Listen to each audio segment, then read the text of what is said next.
प्रारंभिक जीवन और शिक्षा।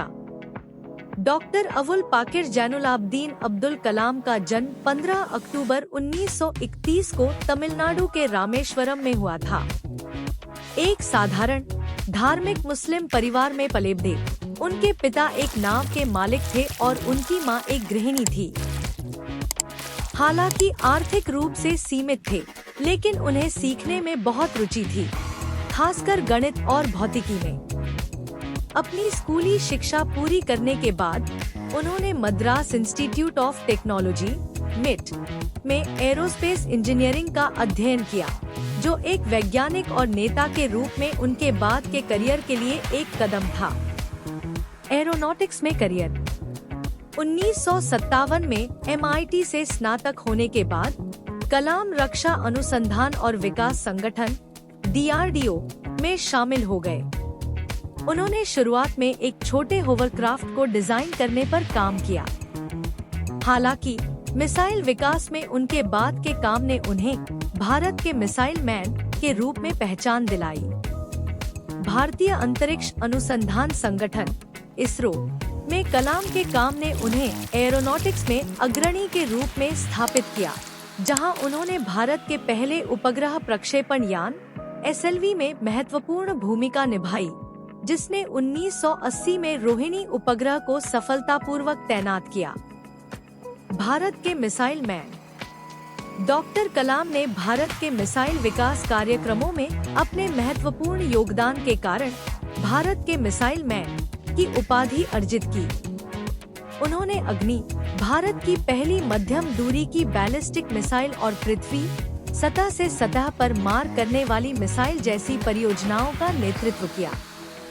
इन परियोजनाओं में उनके नेतृत्व ने रक्षा प्रौद्योगिकियों में भारत की आत्मनिर्भरता को चिह्नित किया। इन प्रगति ने न केवल भारत की रक्षा क्षमताओं को मजबूत किया, बल्कि राष्ट्रीय सुरक्षा के लिए वैज्ञानिक ज्ञान को व्यावहारिक अनुप्रयोगों में बदलने की कलाम की क्षमता को भी प्रदर्शित किया। भारत के परमाणु कार्यक्रम में योगदान।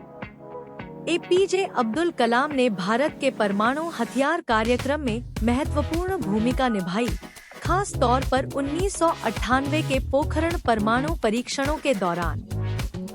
प्रधानमंत्री के मुख्य वैज्ञानिक सलाहकार और रक्षा अनुसंधान एवं विकास संगठन DRDO के निदेशक के रूप में कलाम परीक्षणों की योजना बनाने और उन्हें क्रियान्वित करने में एक प्रमुख व्यक्ति थे। सफल विस्फोट भारत के लिए एक महत्वपूर्ण मील का पत्थर थे, जिसने इसे एक परमाणु शक्ति के रूप में स्थापित किया और विज्ञान और प्रौद्योगिकी में एक राष्ट्रीय प्रतीक के रूप में कलाम की स्थिति को बढ़ाया। विकसित भारत के लिए विजन।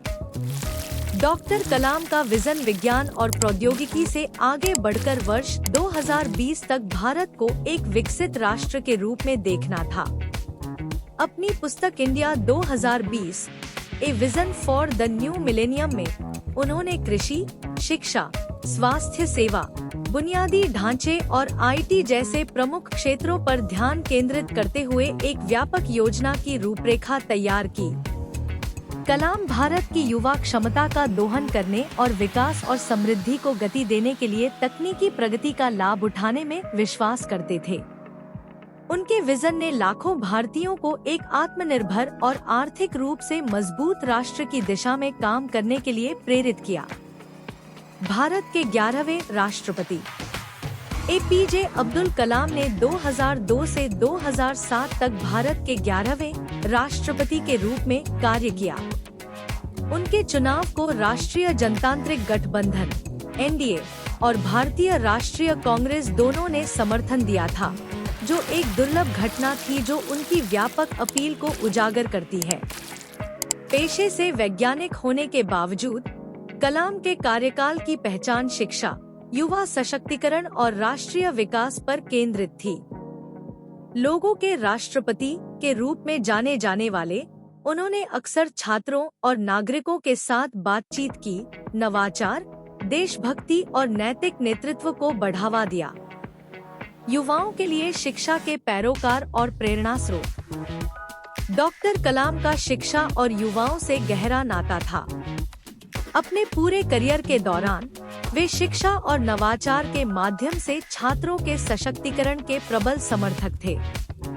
वे दिमाग को जगाने में विश्वास करते थे, युवा पीढ़ी को बड़े सपने देखने, जोखिम उठाने और राष्ट्रीय विकास में योगदान देने के लिए प्रोत्साहित करते थे। अपने राष्ट्रपति पद के बाद एक प्रोफेसर और विजिटिंग लेक्चरर के रूप में कलाम ने कड़ी मेहनत, रचनात्मकता और नैतिक मूल्यों के महत्व पर जोर देते हुए पूरे देश में छात्रों को प्रेरित करना जारी रखा। लेखकत्व और साहित्यिक योगदान। एक वैज्ञानिक और नेता होने के अलावा डॉक्टर कलाम एक विपुल लेखक भी थे। उन्होंने युवाओं को प्रेरित करने और राष्ट्रीय विकास को बढ़ावा देने के उद्देश्य से कई किताबें लिखी। उनकी उल्लेखनीय कृतियों में विंग्स ऑफ फायर, उनकी आत्मकथा इग्नाइटेड माइंड्स, टर्निंग पॉइंट्स और द ल्यूमिनस स्पार्क्स शामिल हैं। ये पुस्तकें उनकी व्यक्तिगत यात्रा, विज्ञान और प्रौद्योगिकी पर उनके विचारों और भारत के भविष्य के लिए उनके दृष्टिकोण को दर्शाती हैं। उनके लेखन ने अनगिनत व्यक्तियों को अपने सपनों को पूरा करने और एक बेहतर समाज की दिशा में काम करने के लिए प्रेरित करना जारी रखा है। पुरस्कार और मान्यता। डॉक्टर APJ अब्दुल कलाम को विज्ञान, प्रौद्योगिकी और सार्वजनिक सेवा में उनके योगदान के लिए कई पुरस्कार मिले। भारत सरकार ने उन्हें पद्म भूषण 1981, पद्म विभूषण 1990 और भारत रत्न 1997 से सम्मानित किया, जो भारत का सर्वोच्च नागरिक पुरस्कार है। उनके काम को विश्व स्तर पर भी मान्यता मिली, जिसमें प्रतिष्ठित विश्वविद्यालयों से कई मानद डॉक्टरेट की उपाधियां शामिल हैं। ये सम्मान न केवल एक वैज्ञानिक के रूप में उनकी उपलब्धियों को दर्शाते हैं, बल्कि एक नेता और दूरदर्शी के रूप में उनके स्थायी प्रभाव को भी दर्शाते हैं। विरासत और निधन। डॉक्टर APJ अब्दुल कलाम का 27 जुलाई 2015 को शिलांग स्थित भारतीय प्रबंधन संस्थान में व्याख्यान देते समय निधन हो गया। यह छात्रों को प्रेरित करने के लिए समर्पित एक व्यक्ति के लिए एक उपयुक्त अंत था। उनकी अचानक मृत्यु ने पूरे देश को झकझोर कर रख दिया और दुनिया भर से उन्हें श्रद्धांजलि दी गई। उन्होंने विज्ञान के प्रति समर्पण, राष्ट्र की सेवा और भारत के युवाओं के लिए जीवन भर की प्रेरणा की विरासत छोड़ी। कलाम कड़ी मेहनत, विनम्रता और दूरदर्शी नेतृत्व के एक स्थायी प्रतीक बने हुए हैं।